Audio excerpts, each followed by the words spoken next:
Oke, sebelum mulai pelajaran baru semangat ya. Nah, ini Bapak ya kalian ikuti. Kalau Bapak bilang SMA luar biasa ya. Luar biasa, mantul. Sejarah. Ya, terima kasih ya.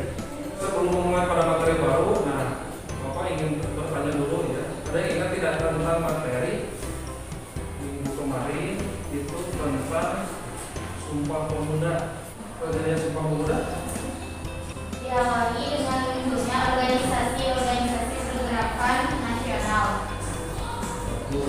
Jadi pergerakan nasional untuk Sumpah Pemuda itu kan paham. Kalau untuk materi sekarang Jepang. Ini kita tahu dulu ada ininya ya. Kompetensi dasarnya. Kompetensi dasarnya yang pertama ini menganalisis sifat kehidupan Jepang. Ya. Kemudian yang kedua mengenai sifat kehidupan Jepang dan respon Indonesia dan menyajikannya dalam bentuk cerita sejarah. Ada tujuannya. Kemudian yang kedua menganalisis proses masuknya Jepang ke Nusantara. Yang ketiga menganalisis karakteristik kehidupan Jepang. Dan yang terakhir menganalisis respon bangsa Indonesia terhadap Jepang. Ini tujuannya. Jepang ini kan saya disebut dengan Nippon. Nippon ini sama seperti Jepang. Ada tidak peninggalan Jepang di daerah kita? Ada ya, misalnya gua Jepang, di Pamandaran itu ada kan. Jepang ini kan sebentar ya, berkuasa di Nusantara setengah tahun. Nah kemudian ini Bapak ada video ya, kedua kalian di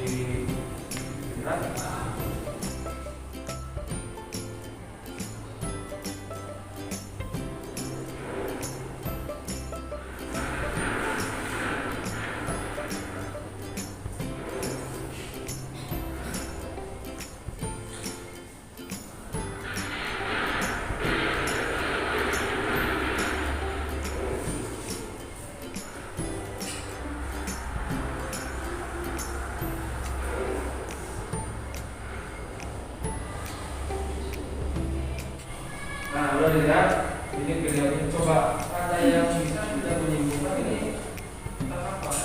Atau mungkin ingin bertanya, silakan.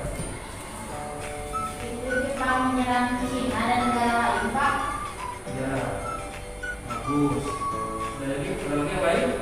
Perang dunia, Pak. Ya, bagus sekali ya. Cina, perang dunia. Ya, jadi yang tadi itu perang dunia. Dimana Jepang menyerang Cina, kemudian negara lain Indochina ya. Kemudian tidak terakhir masalah mendekat Amerika. Apa hubungannya negara Cina? Ya, Kenapa Jepang menyerang Cina dan negara luar? ya itu nanti kalian dijawab ya melalui diskusi kemudian Jepang menyerang negara di Indochina, kemudian kenapa Jepang menyerang Cina dan sebagainya. Nah sekarang Bapak itu kelompok bukan ada 4. Silakan bergabung dulu.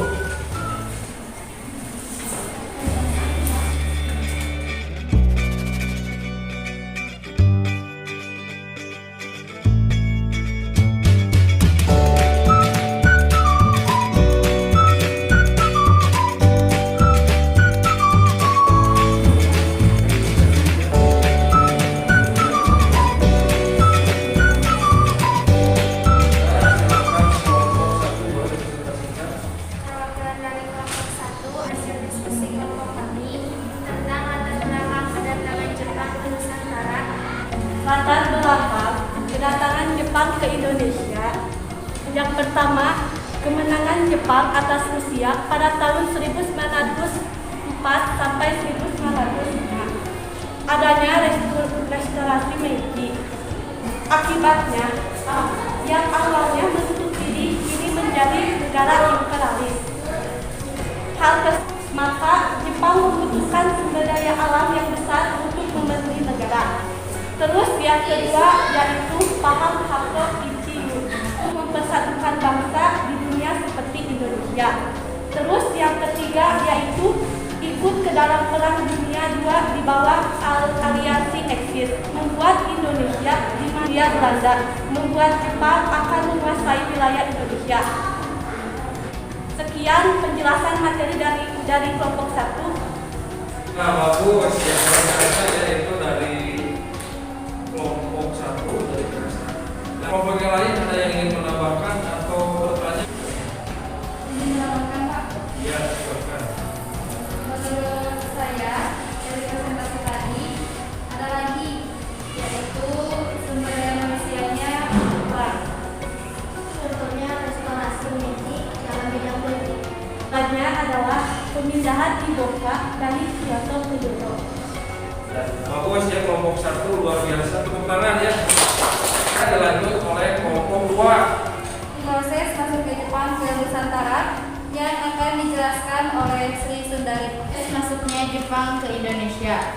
Pada 1941, blok fasis atau Jepang berhasil mengebom pangkalan militer milik blok sekutu atau Amerika Serikat di Pearl Harbor atau Hawaii.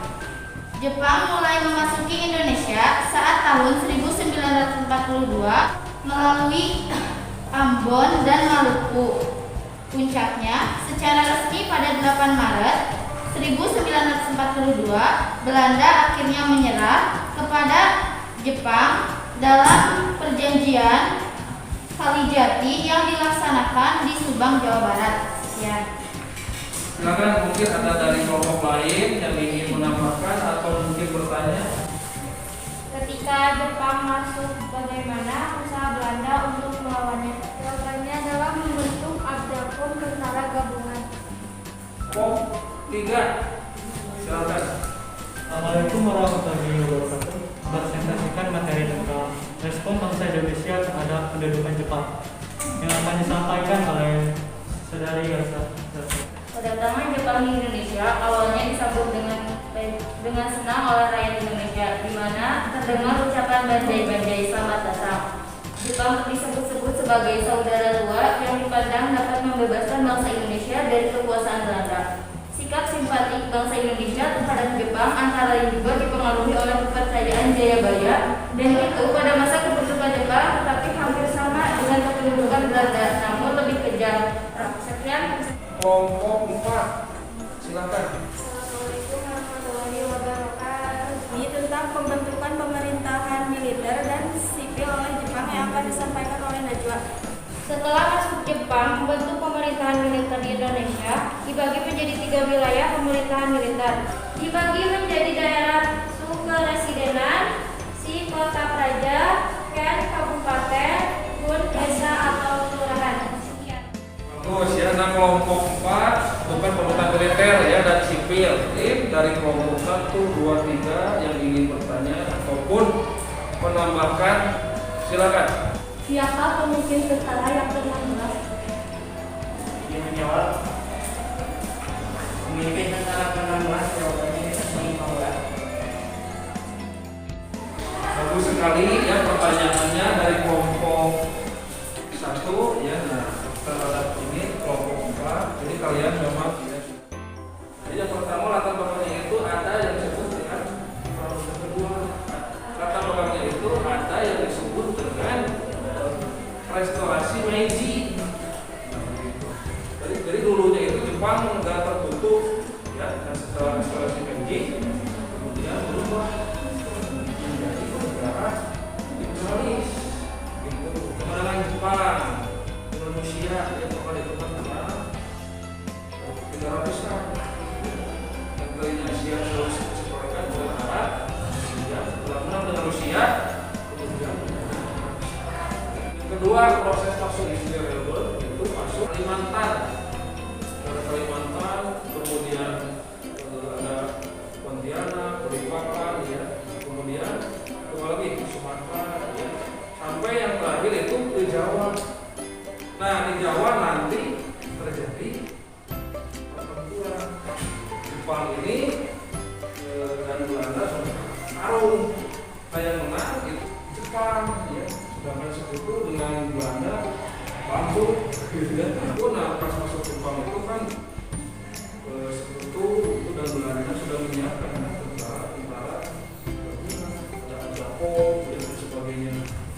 Tiremaya. Zaman Tiremaya tahu? Nah, itu kan disebutkan bahwa yang akan membebaskan kita dari kejadian tersebut itu adalah orang kate yang berkulit kuning, gitu kan? Nah, itu Jepang sudah lama ucapan Jepang kan selalu melakukan propaganda menunjukkan bahwa ajaran Nobel itu adalah dirinya sebagai kuat. Kemudian ada juga ajaran ini apa isu gitu. Nah, tokoh-tokoh nasional juga menyambut baik karena di zaman Belanda, nah itu kan tidak diterima ya atau ditekan tokoh-tokoh partai politik ya pemerintahan gitu. Nah setelah masuk diterima masyarakat untuk nasional, kemudian Jepang membentuk ya undang militer, kemudian pemerintahan sipil, gitu kan. Nah, selain memiliki pemerintahan militer, itu dia pemerintahan sipil. Suksi ya terus lagi Ken Bun ya, jadi itu dari tingkat kabupaten terus bawah sampai dengan tingkat desa. rukun tetangga RT sebutnya RT karena itu dibentuk pada masa Jepang itu ya, Ya. paham ya? Ah. Nah, sekarang coba bisa menyimpulkan dari materi yang sudah didiskusikan. Di latar belakang Jepang ke Indonesia yaitu berhubungan dengan Perang Dunia II. Adanya restorasi Meiji, paham proses masuknya ke Indonesia melalui Ambon, Kalimantan, terus ke berbagai wilayah di Indonesia sampai terakhir di Jawa, dan di Jawa terjadi peperangan Laut Jawa yang ditandai menyerahnya Belanda kepada Jepang, memberikan harapan untuk lepas dari Belanda.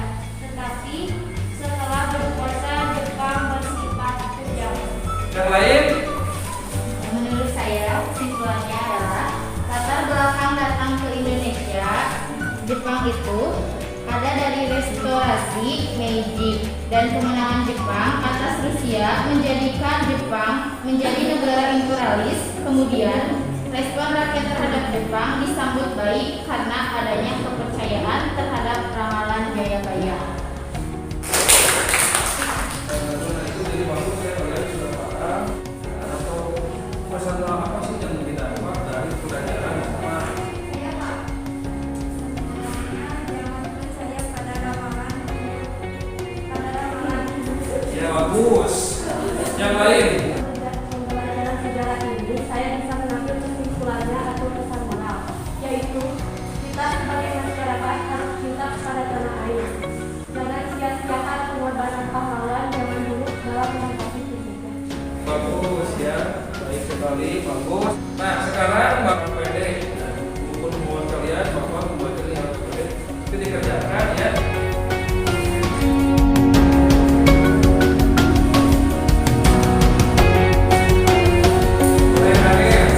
Sampai di sini ya. Semoga kalian selalu sehat selalu. Jangan lupa nanti di rumah dipelajari lagi, dibaca ya itu tentang materi perlawanan terhadap Jepang dan juga organisasi zaman Jepang ya.